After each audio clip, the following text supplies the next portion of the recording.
What's up, Tesla family? It's Ray J back with another video, and in this one I want to break down what's happening with Tesla's SPY in the overall market. But please note that I am not a financial planner. Make sure you take nothing I say as financial advice.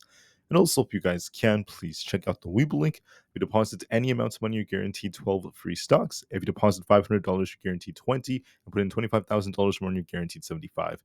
The offer ends in just about 4 weeks. Anyways, now let's talk about what's happening with the market. So we got the data that was very, very important. The ISM services report. The services PMI was above expectations, which is quite decent. The business activity was above expectations, but prices for the services sector are above expectations, so that's not the best of signs. But everything else was quite decent. New orders were quite decent as well. So the data was not bad whatsoever. Employment was a little bit low. Prices are a little bit high, but everything else is quite decent according to the report. So that's why the market saw a more positive reaction. Now, the services does not encompass the entire economy, at least just for 1 month. That does not encompass everything from manufacturing to other things like that. This is just one sector, and just because this looks decent, it doesn't necessarily mean that the economy is in a great place or anything like that. So I just wanted to say that this is something that's worth noting. We're just going based off the data. Most of the data was decent. That's why the market saw a nice little pop. But then this is what's kind of bringing in this whole sign of weakness within the markets. So we pumped when the data came out. We saw the market try to pump. And then what happened was we really failed to sustain the levels we were at. SPY basically just touched just under 570 and then came right back down. So it hasn't been able to get back up to 570 for the past 2 days. It's really struggled at that area. And now it's trying to dip again. So what are the supports to watch for? What am I looking out for right now on SPY? I just want to mention that this is dipping, and I just want to say that we're below our 50 EMA, and we're looking at the lows from the day that are being tested around that 566.6 to 566.8 area.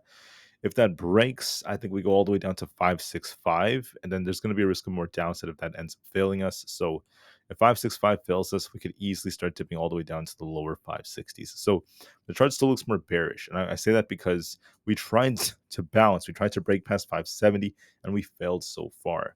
So that's why the chart is dipping.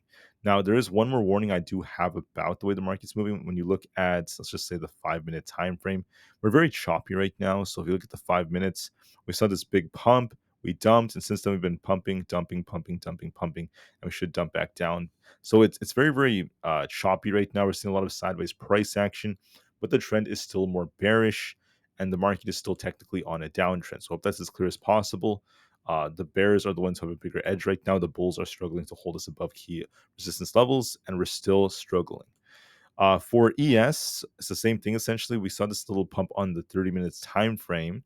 We came just under 57.80, hitting resistance only to reject back down.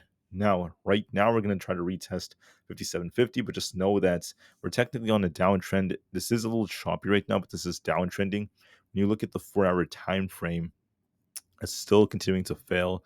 It failed to really hold above these levels, our key 20 and 50 EMAs, and it's continuing to fall as I speak. So this still looks more bearish in terms of the setup. I do think this imbalance down here will eventually fill, and there is still downside potential for this market.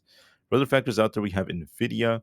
NVIDIA is trying to push. I called out that it might be looking for 122, if not 124. We did go up to 124 only to dip a little bit, so we'll see if we can try to hold above 122. If we can't, we could be tipping back down to 119 where the EMAs happen to be. So be careful at that resistance. We'll see if we hold, otherwise we're at risk of dipping. For Bitcoin, we're dipping as well. We saw this thing just barely touch 60,000. We need to break past 61,700 to turn back up. If we can't, we're at risk of dipping all the way down to like 59,000. So I do see downside potential in Bitcoin. I think there's a very good chance it's going to perpetuate. For other factors out there, we have basically, if you look at like Tesla, this is dipping as well. We are losing 244 as the main support. So now the daily has another support right here. If you look at the daily has the 20 EMA around 242. So if we lose 242 on Tesla, we're going to dip even lower, all the way down towards like 238. So it still looks more bearish. But 242 is our main support. We'll see if Tesla could hold this or not. It still is showing weakness as it kind of pumped and dumped, and still once again continuing to dip. We also have Guggenheim coming out, cutting their price target on Tesla. So that's another big report that has come out. Not the best of news. For the QQQ, we look a little bit more bearish as well. We kind of pumped and dumped. We're holding up better than SPY, but we're still looking at 478 as the main support. If we lose that, we're looking for 475. If that holds, we could try to rebound. We're barely holding 478 as support. That's our 20 EMA, and still showing some weakness. So look at 482 as resistance. Our main support at 478. If that fails us, we're looking for a bigger tip nonetheless. For Aapl, we are rejecting right over here. We're looking for this gap fill all the way down here around this 220 area. If we continue to fall on the daily time frame, so still kind of weak right here. We're looking at 224.5 as our support. If that fails us, I could see this continue to fall all the way down towards 222, then eventually down to 220. But there is some downside potential here. Excuse me. We have 226 as our resistance, and there still is that risk of us dipping. For the IWM Russell 2000, we have some more downside potential. We're looking at 215 as our main support. If that fails us, we could be coming down to where this gap happens to be, down to 212. So the Russell still looks more bearish. Look at 215 as support and the 212 below that. For the Coinbase stock, I just want to say this looks more bearish. We basically have 165 as our resistance and our main support all the way down here around 158. So I could be looking for 160 and 158 as our supports. There's a good chance we dip lower, so watch for that. For Amazon, we look more bearish. We have 180 as our main support. If that fails us, we're looking all the way down for 178. We also have resistance at 182.87. This may continue to dip nonetheless to this imbalance. So look for some downside for 180 to 170 if 182 fails us. Meta held support at the 4 hours, so it held this support. It came all the way down to what we were talking about, only to rebound after the data came out. But this has more to do with some more bullish news. So look at 580's resistance and see what kind of reaction we get. But so far, it's still kind of range bound. Microsoft looks more bearish, it's continuing to fall. We're looking for 414 as our target. Google's also dipping right now. We could be looking at support around 166.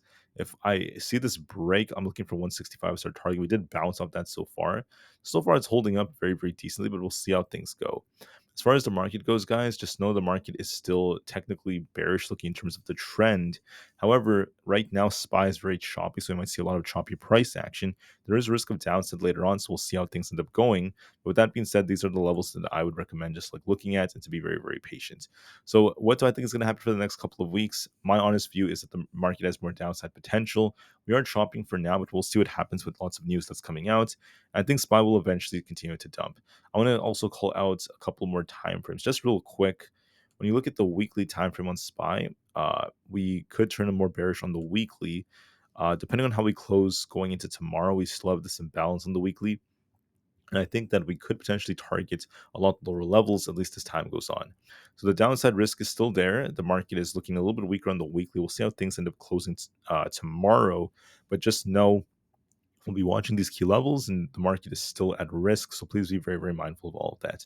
All right. I'll see you guys in a couple of hours for another update. Until then, just know that for the economic calendar, there's not really much coming out. We just have a couple of bill auctions at 11:30 a.m. And besides that, everything else is quite minor. All right. So have a great day, guys. I'll see you guys in a couple of hours and peace out.